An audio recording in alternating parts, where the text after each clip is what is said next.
अस्सलाम वालेकुम नाज़रीन, उम्मीद करती हूँ कि आप सब खैरियत से होंगे।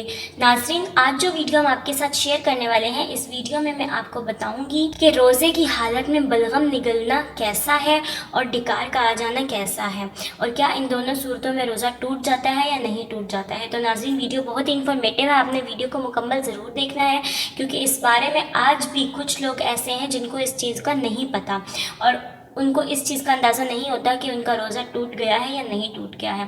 तो ये चीज़ें जानना बेहद ज़रूरी है, इसलिए वीडियो आपने मुकम्मल ज़रूर देखनी है।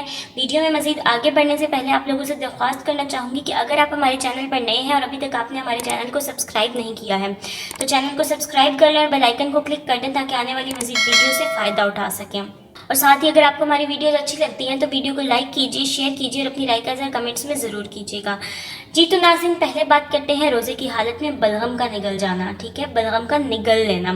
तो इसकी दो सूरतें हो सकती हैं। पहली सूरत ये है कि आप बलगम जो है वो थोड़ी बहुत आए, जिस तरह से पानी की सूरत में आ जाती है, तो उसको आपका मतलब आपको उसकी तरफ आपका ध्यान नहीं है, बेएहतियाती में आपने उसको निगल लिया है वापस, तो उस सूरत में आपका रोज़ा फासिद नहीं होता है। लेकिन अगर मुँह भर कर बलगम आ जाए और आप जानते बूझते उसको वापस निगल लें, तो उस सूरत में आपका रोज़ा फासिद हो जाता है। और दूसरी चीज़ जो है वो ये है डिकार का आना। तो रोज़े की हालत में डिकार का आने से रोज़ा टूटता है या नहीं, तो इस बारे में भी दो बातों में इस चीज़ को हम डिवाइड कर देते हैं। एक पहली बात है कि सिंपल डिकार का आना, यानी वैसे ही खाली डिकार का आ जाना या फिर उसके साथ हल्का सा पानी का मुंह में आ जाना, तो उस सूरत में उस पानी का अंदर वापस पी जाना या उस डिकार का आ जाने से रोज़ा फासिद नहीं होता है।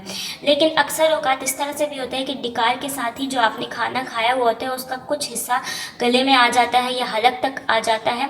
तो अगर उस हिस्से को, उस खाने को या उसको जो भी ग़िज़ा आपकी हलक तक आती है, आप उसको वापस जानते बूझते हुए निगल जाते हैं, तो उस सूरत में आपका रोज़ा डिकार के आने से भी फासिद हो जाता है, रोज़ा ख़त्म हो जाता है, रोज़ा टूट जाता है। जी, तो ये थे दो अहम पॉइंट्स जो रोज़े के मतलब आप लोगों को पता होना बेहद ज़रूरी है कि बलगम के निगल जाने से या डिकार के आ जाने से रोज़ा टूटता है या नहीं टूटता है। तो उम्मीद है कि वीडियो आपको समझ आई होगी, आपके लिए इन्फॉर्मेटिव रही होगी। वीडियो अच्छी लगी है तो वीडियो को लाइक कीजिए, शेयर कीजिए और अपनी राय का इज़हार कमेंट्स के ज़रिए ज़रूर कीजिएगा। ख्याल रखिएगा। आपसे मुलाकात होती है अपनी अगली वीडियो के साथ। तब तक के लिए खुदा हाफिज़।